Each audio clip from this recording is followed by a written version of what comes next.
비아 돌로로사 눈물의 길이라는 제목으로 함께 은혜를 나누겠습니다. 전체 경로가 어느 정도는 좀 이제 지도가 살짝 머릿속에 들어오실 것 같은데요. 어제도 우리 공사 현장 때문에 장로님들 이렇게 오셔가지고 이야기를 나누는데 한 800m 정도 된다고 하니까 어떤 장로님이 그러시더군요. 그 800m 정도 거리가 우리 교회에서 시작하면 저기 상모 초등학교 이 정도까지. 그래서 저는 제가 생각하는 800m가 실제로는 훨씬 더 길겠구나 하는 생각이 들더라고요. 이 수치상의 거리보다 실제로 주님이 옮겨 놓으신 그 육중한 십자가를 짊어지고 거의 죽을 지경이 되어질 정도로 매를 맞고 채찍질 당하셨던 우리 주님이 걸어가시기에 이 거리가 결코 짧은 거리가 아니었구나 하는 생각을 하게 되었습니다. 어제 우리는 꺾어지는 저 길목에 있는 5처소를 보았던 겁니다. 구레네 시몬과의 만남. 그래서 주님이 혼자 짊어지실 수 없을 만큼 그 전에도 이미 전승의 기록에서는 한번 쓰러지신 자리가 이미 나와 있고 그 다음에도 두 번째, 세 번째 쓰러지신 자리가 나오기도 합니다. 제 7처소 저기 보시면 빨간색으로 7처소에서도 주님은 두 번째 쓰러지셨다. 이게 비아돌로로스의 기록인데요. 9처소에서도 한 번 더 쓰러지시는 장면. 그러니까 사실은 이 거리를 지나가시면서 계속해서 십자가의 무게 그리고 그 고난의 그 무게로 인하여서 쓰러지시기를 반복하였던 기록을 보게 되는 겁니다. 자, 오늘 우리는 성경의 기록으로 다시 돌아와 보면 구레네 시몬과의 만남을 통해서 그가 대신 짊어진 그 십자가를 지고도 주님은 한참을 걸어서 이 갈보리 골고다 언덕까지 이르셨습니다. 그 전에 우리가 한 번 더 눈여겨보는 처소가 제8처소라는 곳인데 바로 예루살렘의 딸들을 마주대하시면서 주님께서 무언가 말씀하시는 내용이 바로 저 8처소에 나와 있습니다. 이를 통해서 우리가 이제 오늘과 내일 이 비아돌로로사의 신앙의 그 길이 과연 어떤 의미인가를 살펴볼 텐데 오늘은 그 길이 다름 아닌 눈물로써 따라가야 할 길이다 하는 사실을 함께 보겠습니다. 자, 오늘 본문 말씀을 다시 한번 27절 보십시오. 또 백성과 및 그를 위하여 가슴을 치며 슬피우는 여자의 큰 무리가 따라오는지라. 예수님이 걸어가신 고난의 현장에 여러분 얼마나 많은 사람들이 몰려 있었던가는 우리가 충분히 예상할 수 있습니다. 6월절 평상시 예루살렘 안에 거주하는 인구는 한 10만 명 정도로 추산을 하는데 6월절이라고 하는 대대적인 절기가 오면요 거기에 거의 많게는 10배 가까이 엄청나게 많은 사람들이 몰려옵니다. 그 많은 사람들에게 여러분 지금 이미 우리 예수님은 3년의 공생의 기간 동안에 그 이름이 엄청나게 유명세를 탄 분이시죠. 그런 여러분 오늘날과 같이 이 볼거리가 놀거리가 이렇게나 많은 세상과 비교해 볼 때 볼거리가 그리 흔하지 않았던 그 옛날 누군가 처참한 이 사형의 현장은 사실 사람들에게는 아주 자극적이면서 흥미로운 볼거리가 되어서 이 로마의 처형법인 십자가형의 형장에 끌려가는 사람들은 그렇게 강 건너 불구경하듯 쳐다보았던 겁니다. 그런데 우리 예수님의 십자가의 여정에는 얼마나 더 많은 사람들이 흥미거리를 가지고 모여서 지켜보았는가를 알 수 있겠죠. 로마는 이런 십자가형을 형장으로 끌고 가는 죄수를 그대로 노출해서 나체로 끌고 가는 거예요. 십자가로 거의 온 살가죽이 다 헤어진 그 죄수를 말이죠. 그랬을 때 그에게는 수치심을 더해주는 그런 효과가 있고 그리고 이걸 지켜보는 사람들에게는 경각심을 불러일으키는 거죠. 너희도 자칫 잘못하면, 우리 로마의 반기를 들거나 끔찍한 죄를 지으면 이 죄수처럼 될 것이다. 일벌백계 하는 그런 효과가 있는 것입니다. 자, 오늘 본문에서 십자가형을 집행하는 로마의 군병들, 그들 주변에 운집해 있을, 그러니까 이 비아 돌로로사라는 길이 그리 폭으로는 넓은 길이 아닙니다. 그러니까 거기에 인산인해 얼마나 많은 사람들이 모여서 쫓아갔을까를 생각해 볼 때, 근데 그들은요 조롱과 야유를 퍼부으면서, 이미 군중들은 예수님에게 등을 돌린 상태입니다. 누가 예수님을 십자가에 못 박으라고 했습니까? 그 당시 예수님께서 나누어 주신 오병이어의 떡을 먹고 물고기로 먹었던 그 기적의 주인공, 현장에 있었던 사람들이 이제는 성난 군중이 되어서 예수를 십자가에 못 박으라 외쳤던 그 사람들이 그들의 원함대로 십자가형이 집행됐을 때 어떤 마음을 가졌겠어요? 조롱과 야유를 퍼부으면서 지금 그 길을 따라가고 있는 겁니다. 이사야는 이 현장의 모습을 미리 우리들에게 보여주듯 오래전에 이런 예언을 하였죠. 마치 사람들이 그에게서 얼굴을 가리는 것 같이 멸시를 당하였고 우리도 그를 귀히 여기지 아니하였도다. 처형장으로 끌려가는 죄수에게서 이미 공식적인 죄인이 되어 우리의 죄를 짊어지는 예수님의 모습에는 흠모할 만한 아름다움이란 찾아볼 수 없는 거죠. 나사로를 살려내고 먹을 것 주고 병을 고치고 하셨을 때 그 권위에 찬 모습이 지금 십자가를 지는 예수님의 모습 속에서는 찾아볼 길이 없는 겁니다. 그래서 지금 백성들뿐만 아니라 그들을 충동하였던 이 지도자들 모두가 합세해서 주님이 걸어가는 그 길에 멸시와 천대의 손가락질을 하고 있는 것이죠. 그들의 그 유대교라고 하는 종교법은 예수님을 저주받은 나무에 매달았다 하는 쾌재를 부르고 있는 거예요. 눈에 가시였고 늘 죽이기만을 호시탐탐 노렸던 그 인물이 이제 죽는데 그냥 곱게 죽는 것도 아니고 유대인들에게는 거리끼는 것, 바로 저주받은 나무에 달리는 죽음, 이 저주받은 죽음이죠. 그리고 헬라인에게는 미련해 보이는 것, 로마 시민권자들에게는 크룩스라고 하는 십자가의 이름조차도 말해서는 안 될 거라고 할 만큼 아주 치욕스럽고 아주 참혹한 것이 바로 십자가의 죽음이었는데, 바로 예수님이 그 죽음을 당하고 있기에 그들은 얼마나 기뻐하였는지 모릅니다. 그는 실로 우리의 질고를 지고 우리의 슬픔을 당하였거늘.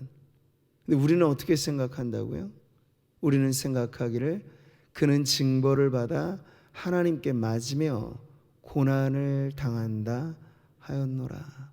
그 모든 당시의 종교 지도자들과 그 백성들은 하나같이 예수라는 이가 자신이 자칭 하나님이요 하나님의 아들이라 말하였지만 그는 실상 그것이 아니다.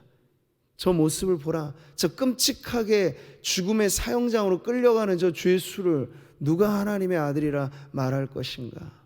그는 자신의 죄로 형벌을 받아 마땅한 죄인이로구나. 이렇게 모두가 이야기를 하는 겁니다.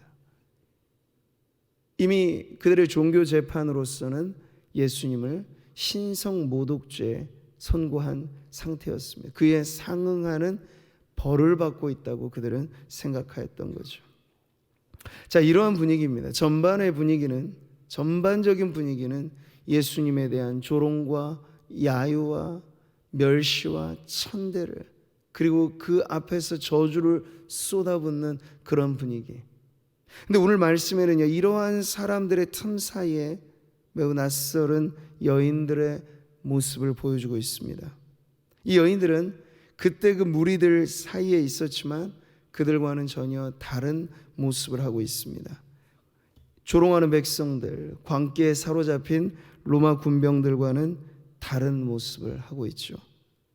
그 여인들의 모습을 이렇게 보여줍니다. 그를 위하여, 예수를 위하여 가슴을 치며 슬피 우는 여자의 큰 무리라고 말이죠. 이 여인들은 비아 돌로로사, 이 길이 예수님의 마지막 길이라 여겼을 테죠. 그래서 뒤따른 겁니다. 근데 눈뜨고는 차마 볼 수 없는 이 고난의 현장을 그냥 따라가진 않은 거예요. 통곡하면서 그들을 따라가는 여인들은 사실 제자들이 동행해 주기를 기대했건만 제자들은 한 명도 찾아볼 길이 없어요. 눈물로 수놓은 이 길은 이 여인들이 마지막을 지켜주는 동행의 길이었던 거죠.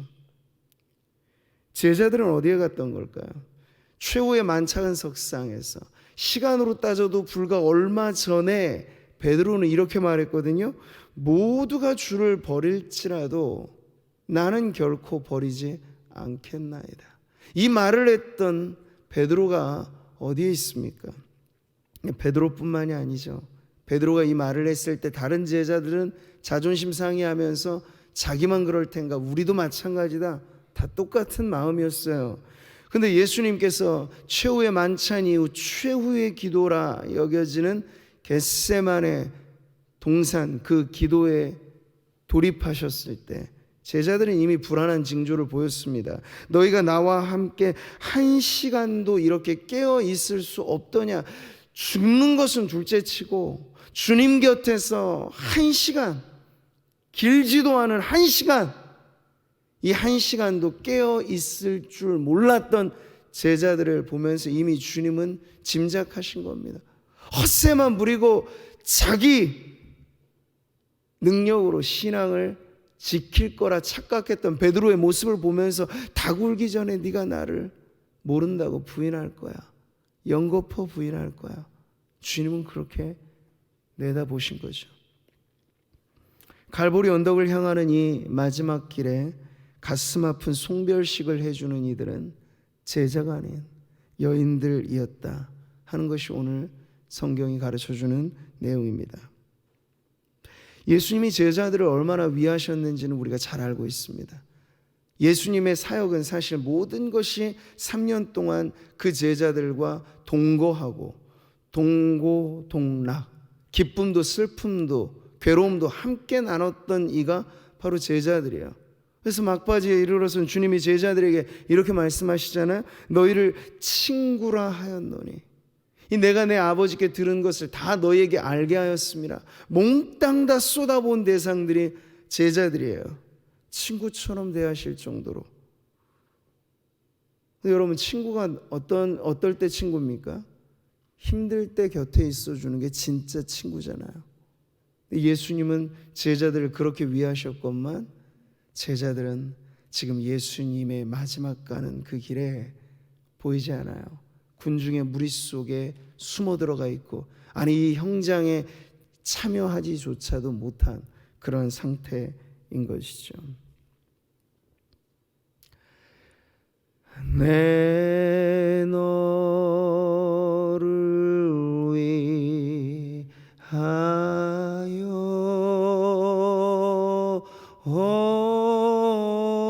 몸 버려 피 흘려 내 죄를 속하여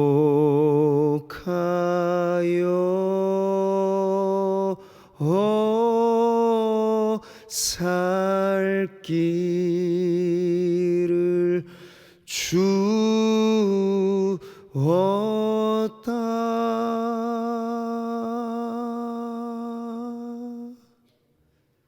널 위해 내 몸을 주건만 너는 나에게 무엇을 주느냐.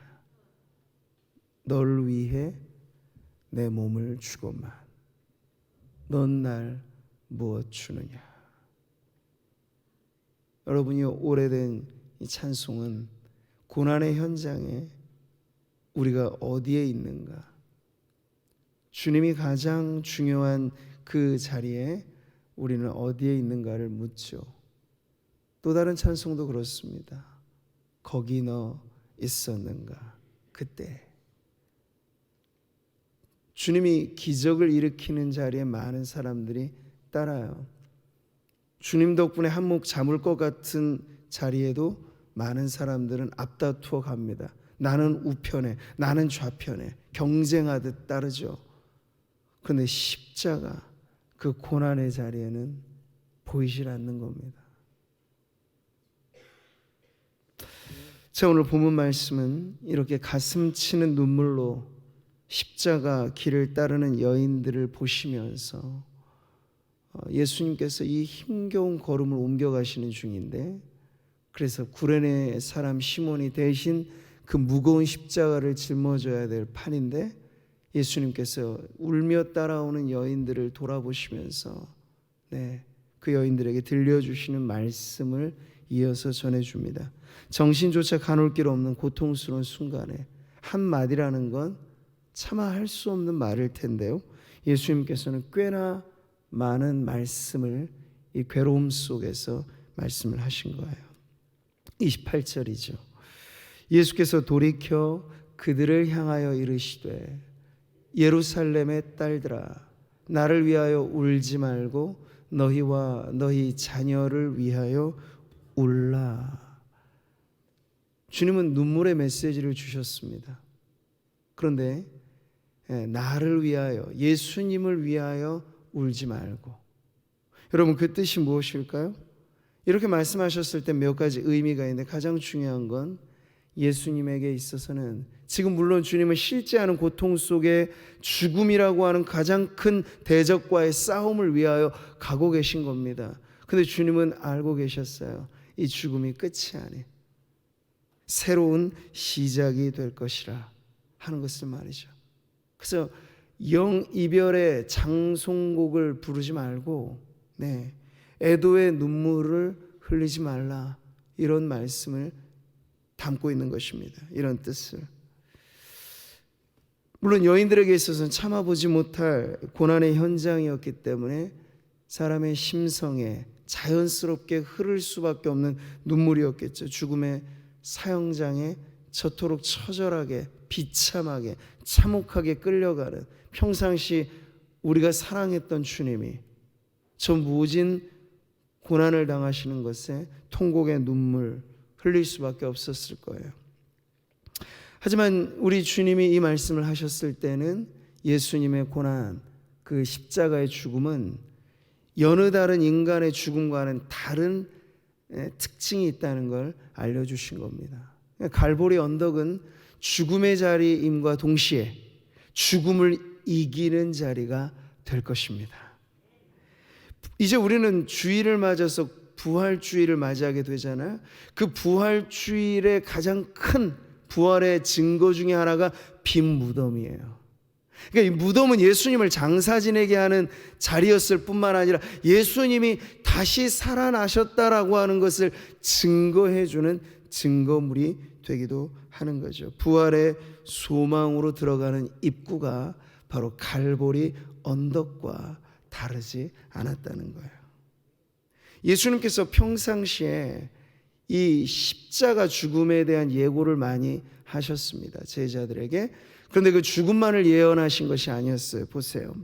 인자가 대제사장들과 서기관들에게 넘겨짐에 그들이 죽이기로 결의하고 이방인들에게 넘겨주겠고, 그들은 능욕하며 침뱉으며 채찍질하고 죽일 것이나 그는 3일 만에 살아나리라. 아멘. 세 차례나 주님께서는 결정적인 자신의 십자가에 대한 예고를 하셨어요. 보세요, 얼마나 정확하게 주님께서 십자가형을 맞기 전에 이 내용을 말씀하셨는가. 근데 죽음의 예고만이 아니라 부활에 대한, 근데 이 부활이라고 하는 사람이 전대미문의 사건이기 때문에 누구도 이 말씀을 지금 기억해내지는 못하고 있는 겁니다. 그 죽음에 이르는 예수님의 모습이 끝일 거라는 절망밖에는 지금 가질 것이 없었기 때문에 이 여인들은 그런 애도의 눈물을 장송곡을 부르듯 부르며 따라가고 있는 거죠. 죽음으로 영 이별이 아닐 것이라 주님께서는 말씀하시면서 나를 위하여 울지 말아라. 그렇게 장송곡 부르듯이 울지는 말아라. 이렇게 말씀을 하신 거예요. 그러시면서 주님은 아예 눈물을 그치라고 하신 걸까요? 그렇진 않죠. 그 고귀한 눈물을 흘리라는 얘기예요. 그런데 그 눈물마저도 얘들아, 나를 위해 흘려줄 눈물이 있다면 그 눈물마저도 너희를 위해서 흘리거라. 그리고 너희 자식들을 위해서 흘리거라 라고 말씀을 지금 하신 거예요. 여인들에게 눈물의 대상을 달리 정해 주시는 말씀이죠. 그녀들 자신을 위해서 당대를 바라보면서 동시대를 살아가는 이들을 생각하면서, 그리고 너희 자녀들, 미래의 다음 세대를 생각하면서 눈물을 흘리거라 라고 말씀을 하시는 거예요. 그러니까 주님에게 흘려질 이 고귀한 눈물, 여러분 시편에는요, 주님은, 우리 하나님은요, 성도들의 눈물 한 방울마저 허투루 보시지 않아요. 그래서 내 눈물을 주의 병에 담으소서 할 정도로 주님은 성도들의 눈물에 그 기도를 아주 귀하게 보십니다. 그러니까 예수님이 이 말씀을 하셨을 때는 아주 귀하디 귀한 그 눈물마저도 너희를 위해서 흘리거라 라고 넘겨주시는 거예요. 고귀한 눈물을 우리에게 돌려주시는 거죠. 주님은 여인들이 정작 눈물 뿌려 기도해야 할 제목은 따로 있다라는 걸 또 알려주신 겁니다. 그 대상이 바로 그녀들 자신과, 한정적으로는 그 여인들만을 말하는 게 아닙니다. 그 시대를 살아가는 이들과, 그리고 다음 시대를 살아갈 이들 모두를 아울러서, 그러니까 예수님의 십자가 고난을 기준으로 앞으로 있게 될 그 모든 어려움의 문제들을 내다보시면서 주님은 말씀을 하시는 거예요. 그래서 앞으로 있게 될 그 재난, 재앙, 그리고 심판에 대해서 주님은 길게 말씀하셨어요. 29절 30절의 말씀이죠. 보라, 날이 이르면 사람이 말하기를 잉태하지 못하는 이와 해산하지 못한 배와 먹이지 못한 젖이 복이 있다 하리라. 왜 이런 말씀을 하신 것이죠? 참혹한 심판과 형벌의 날이 이를 때 차라리 아이를 못 갖고 잉태하지 못하고 낳지 못하는 게 차라리 행복이라 할 만큼 엄청난 재난이 있게 될 걸 말씀하시는 거예요. 그때 사람들이 뭐라고 말하겠습니까? 산들을 대하여 우리 위에 무너지라 하며 작은 산들을 대하여 우리를 덮으라 하리라. 그 고통에 견딜 수 없을 만큼의 그 형벌을 주님께서는, 심판의 날을 미리 말씀을 하신 거예요. 이것이 역사적으로 성취되었던 사건은 그리 오래 걸리지 않았습니다. AD 70년.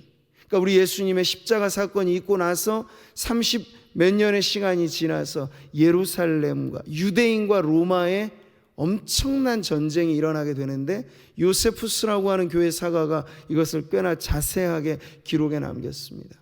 디도 장군에 의해서 짓밟힌 예루살렘 성, 그래서 주님 말씀하신 것, 돌 위에 돌 하나도 얹어놓지 못할 정도라고 했던 그 참혹한 결과가 얼마 있지 않아서 예루살렘 성에 이르게 된 것이에요. 그래서 예수님께서 사실 우리가 종려주일로 보냈던 지난 주일 예루살렘에 입성하시면서 그 성을 보시고 주님이 통곡을 하십니다. 눈물을 흘리세요. 가까이 오사 성을 보시고 우시며 통곡을 하세요. 이르시되 너도 오늘 평화에 관한 일을 알았더라면 좋을 뻔하였거냐. 지금 내 눈에 숨겨졌도다. 주님은 그 날을 보고 계신 것이죠. 엄청나게 그 전쟁의 기록은 수많은 사람들이 참혹하게 죽어나간 기록을 생생하게 담아내고 있습니다. 디도 장군이 그 성을 온전히 포위한 다음에 안에서 수십만 명의 사람들은 갇혀 있어서 굶어 죽었고, 도망갈 길을 선택하기 위해 성벽을 넘어오는 사람들이 마지막 죽음 앞에서도 자기 한 몸 살겠다고 금은부치를 몸에 삼키고 도망간, 이 소식을 알자 이방인들과 로마 병사들이 유대인을 잡는 즉시 산채로 배를 갈랐습니다. 금부치가 있다는 소문을 듣고. 그러니까 끔찍한 죽음을 맞이하게 된 거예요. 나머지 남은 사람들도 더 이상 저항할 수 없다는 걸 알자 자결하는 걸 선택했어요. 자기가 자식들을 죽이고 처자식을 죽이고 나머지는 자기 스스로의 목숨을 끊으면서 수많은 유대인들이 그렇게 죽어나갔던, 그게 바로 예수님의 십자가 이후에 얼마 지나지 않은 역사의 현장 가운데 나온 피비린내 나는 역사입니다. 근데 예수님은 1차적으로 그 예루살렘의 함락에 대한 예언을 담은 말씀만 주시는 것이 아니라 앞으로 있게 될, 이것은 최후 심판에 대한 작은 예고편에 지나지 않기 때문에 그 날들을 앞두고 살아가는 인생들에게 주님은 이 말씀을 함께 전해 주신 것이죠. 그래서 이 경고의 메시지와 함께 주님이 눈물 뿌려 기도하라고 한 대목은 너희들의 살아가는 삶의 자리, 그리고 우리 자녀들이 앞으로 살아갈 그 삶의 자리를 보면서 기도 없이는 감당할 수 없는 이 어려운 문제들을 위해서 기도하라고 말씀을 하시는 겁니다. 비아 돌로로사. 여러분, 그래서 그 길은 주님이 홀로 걸어가신 고난의 길만이 아니라 우리도 그 옛날 여인들처럼 눈물로 기도로 따라가야 될 길이라 하는 것을 알게 되는 거죠. 오늘 주님의 말씀은 이제 우리에게까지 전해지는 메시지가, 우리에게 필요한 눈물이 무엇인가 하는 것을 알려줍니다. 우리가 주님의 고난을 대할 때 우리도 여인들처럼 말씀을 듣고 찬양을 부르고 기도하면 그 장면이 너무나 생생하고 영화 속 어떠한 자극적인 영상보다도 우리가 말씀을 대하고 기도할 때 우리의 마음 가운데 성령께서 주시는 그런 감동은 우리로 하여금 참아낼 수 없는 눈물을 또한 흐르게 합니다. 그런데 그때 말이죠, 주님이 우리에게 동일한 메시지를 주시는 거예요. 우리가 진정 눈물 흘려야 할 대상은 누구인가? 주님은 마지막 피 한 방울, 마지막 눈물 한 방울 누구를 위해서? 바로 우리를 위해서 주셨습니다. 그래서 소중하게 여기시는 눈물의 기도도 주님은 주님 자신을 위해서 흘리지 말고 우리 자신, 그리고 우리 다음 세대를 위하여 흘려야 될 눈물이라고 말씀을 하시는 거예요. 저는 주님의 십자가를 대할 때 오늘 우리가 흘려야 될 눈물을 다시 회복하기를 바랍니다. 주님의 죄 때문에 십자가를 지신 게 아니잖아요. 바로 내 죄 때문에, 우리 죄 때문에.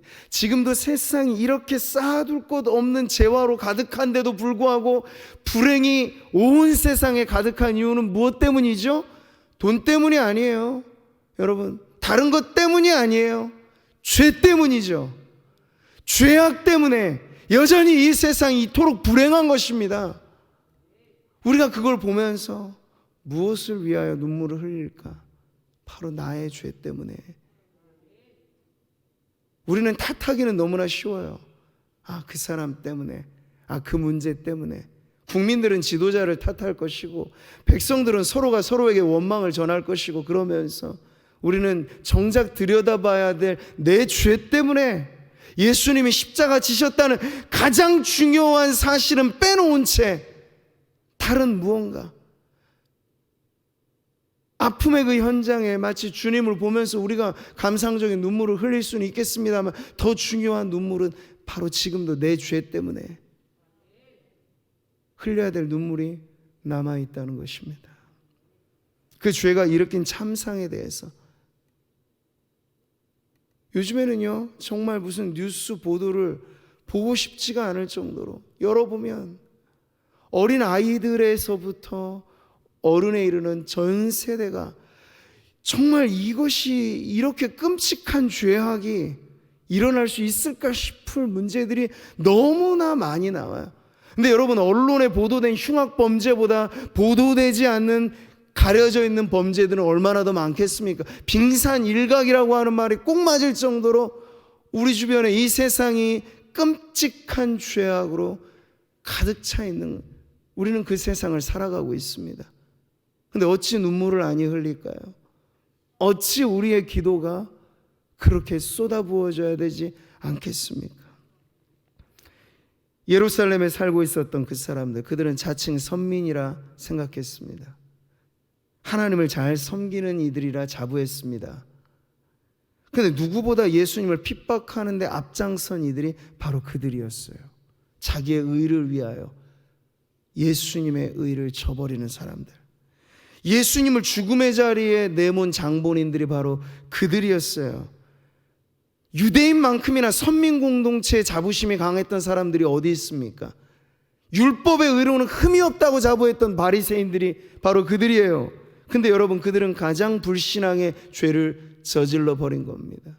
하나님의 아들을, 하나님이신 그분을 몰라보고 죽음의 자리로 내몰게 만든. 근데 여러분, 이 죄악이 어찌 그들만의 문제이겠습니까? 그러면 예수님의 십자가는 그 옛날 유대인들을 위한 십자가이기만 하겠죠? 절대 아닙니다. 예수님의 십자가는 오고 오는 모든 세대, 모든 죄인들을 위한 십자가인 줄 믿으시기 바랍니다.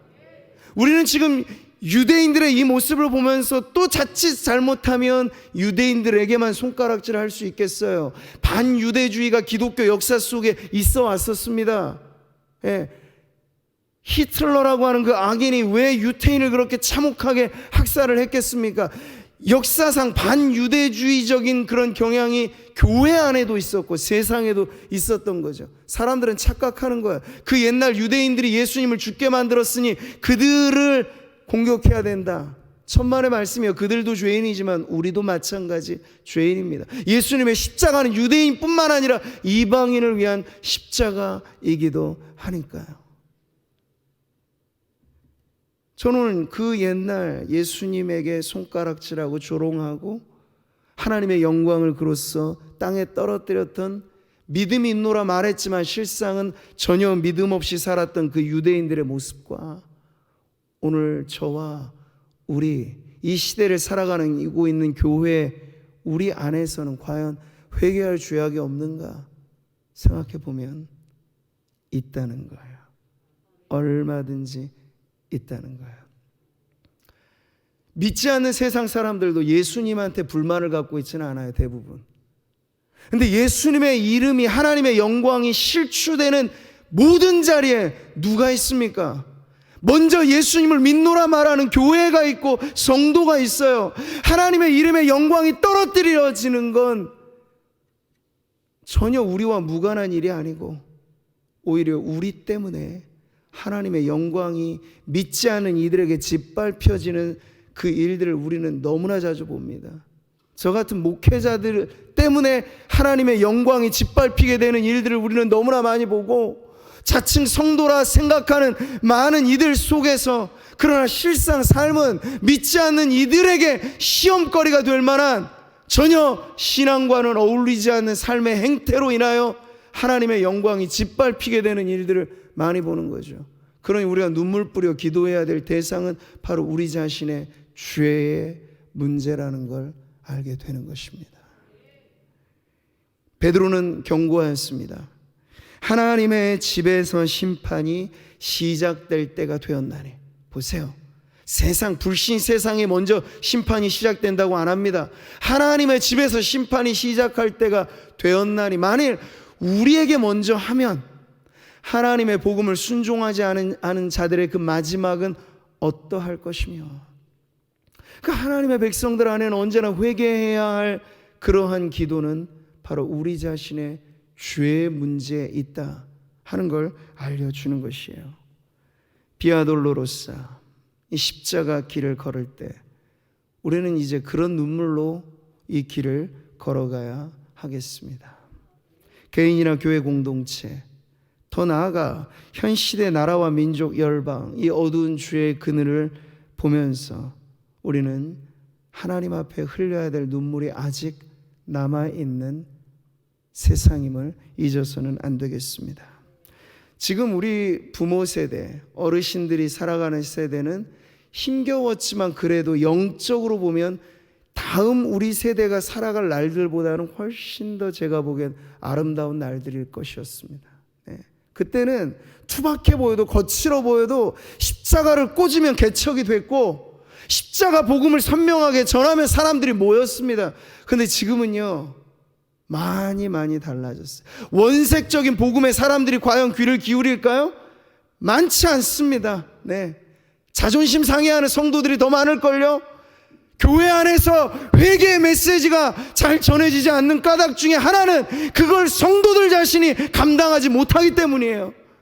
죄를 찌르듯 하나님의 말씀이 들려질 때 여러분 그걸 기분 좋게 받아들일 사람은 거의 없을 거예요. 그게 내 죄 때문이라 내가 회개해야 될 문제라 여겨야 하는데 그게 그렇게 받아들여지지 않으니 저와 같이 하나님의 말씀을 전한다고 말하는 종들조차도 가감없이 하나님의 말씀을 선포해야 함에도 불구하고 사람들이 듣기에 좋아하는 소리, 그 소리에 매혹되어서 그럴싸한 설교들은 많이 유포되지만 이 무수히 많은 말씀들이 교회를 새롭게 하는가 보면 못하는 거예요. 회개의 역사가 교회 안에 일어나지 않고 있는 거예요. 부흥이란 무엇입니까? 먼저 믿는 성도들이 다시 살아나는 건데 다시 살아나는 게 무슨 일입니까? 우리 가슴을 치고 눈물 뿌려 기도하는 자리가 회복되는 거예요. 내 죄 때문에 예수님이 피 흘리셨다는 걸 다시 깨달으면서 가슴 치는 눈물의 기도가 교회 안에서부터 회복되는 것이 교회의 영광스러운 부흥인 줄 믿습니다. 그냥 무한히 수만 많아지고 확장되는 게 부흥이 아니고 성도들의 신앙이 하나님 앞에 순수해지는 거. 여러분 그러려면 우리는 오늘도 올 한 해 맞이하는 이 고난주간에 우리가 기도할 제목 천지인데 그 가운데 우리가 더 주목하고 집중해야 되는 거. 죄 많은 세상의 문제에 대해서만 우리가 이러쿵 저러쿵 말하다가 정작 내 안에 이미 또아리를 틀고 나를 장악해버리고 의식적인 상태 속에서도 이게 죄인지조차도 모르게 무감각해져 있는 내 문제에 대해서는 눈물 하나 흘릴 마음에 준비가 안 돼 있는, 사막화된 건 세상만이 아니라 우리의 영혼이 이미 눈물 하나 흘릴 수 없을 정도로 건조해져 있다는 걸 모른 채 살아갈 수 있다는 거죠. 우리는 비아돌로로사 이 길을 지금 지점지점 따라가면서 결국에 흘려야 될 눈물이 무엇인지를 깨닫게 됩니다. 너희를 위하여, 너희 자녀를 위하여 울라는 주님의 말씀은 2000년 전 가슴 아파 눈물을 흘렸던 여인들에게만이 아니라 오늘 저와 우리 사랑하는 성도들이 이 시대를 살면서 그리고 코올리게 우리 어린 아이들이 살아갈 10년 뒤 30년 뒤의 세상은 아마 지금보다 더 물질 문명은 발달할지 모르겠어요. 과학기술은 더 좋아지고 AI는 첨단화되겠지만 그러나 사람들의 이 죄악상을 보니 앞으로의 세상은 결코 더 밝아지지는 않을 것입니다. 주님 다시 오실 날이 가까워질수록 세상은 끝갈 때 모르는 죄악으로 더 치달아갈 것이 분명할 테니까. 그래서 주님 오시는 그 마지막 날을 무슨 날이라고 말하죠? 최후의 심판이라고 말하는 겁니다. 지금까지는 주님이 유보하고 작은 심판의 경고의 메시지만 주시지만 주님이 오실 그 마지막 날은 누구도 빠져나갈 수 없는 최후의 심판이 될 텐데, 소돔과 고모라가 그러했듯 노아의 때가 그러했듯 그날이 가까워 올수록 사람들은 더 선해질 것이 아니라 아마도 더 악해질 것입니다. 배교는 판을 칠 것이고, 그러니 우리 자녀들이 살아갈 세상을 우리가 바라볼 때 지금 이 모습만이 아니라 앞으로의 세상을 우리의 가슴 치며 기도하지 않고 어찌 우리가 믿음의 신앙을 그들에게 전달해 줄 수 있겠습니까? 사랑하는 성도 여러분, 오늘 이 십자가 길에 우리가 이르러 우리 안에 메말라져 있는 기도의 눈물, 바로 내 죄로 인하여 통곡해야 할 그 기도의 눈물이 회복되기를 바랍니다. 가정 안의 자녀들뿐 아니라 교회의 자식들인 우리 다음 세대를 바라볼 때 이 아이들에게 물려줘야 될 세상을 우리는 이미 너무나 많이 헝클어뜨렸어요. 이 아이들에게 올곧게 보여줘야 될 우리의 신앙의 유산은 얼마나 남아있으십니까? 많이 사라져버렸어요. 우리 부모 세대에게 물려받은 유산은 그렇게나 크고 많았는데 이제 우리가 넘겨줘야 될 유산이 얼마나 많이 남아있는가 헤아려 보면 그리 많아 보이진 않습니다. 그런데 지금이라도 우리는 물려줄 유산을 눈물에 담아서 전수해 줘야 합니다. 아이들아, 우리가 너희들을 위해서 해줄 것은 많지는 않지만 우리가 너희를 위해서 이렇게 눈물병에 담기듯 우리의 눈물의 기도를 너희를 위해 쏟아부었단다. 너희들이 살아가는 세상은 힘들 것이나 그러나 너희가 우리가 흘렸던 이 눈물을 기억하고 너희들도 눈물의 그 길을 기도로 걸어갔으면 좋겠다. 이렇게 다음 세대에게 그 길을 터줄 수 있는 우리 부모들이 되기를 주님의 이름으로 소원하고 축복합니다.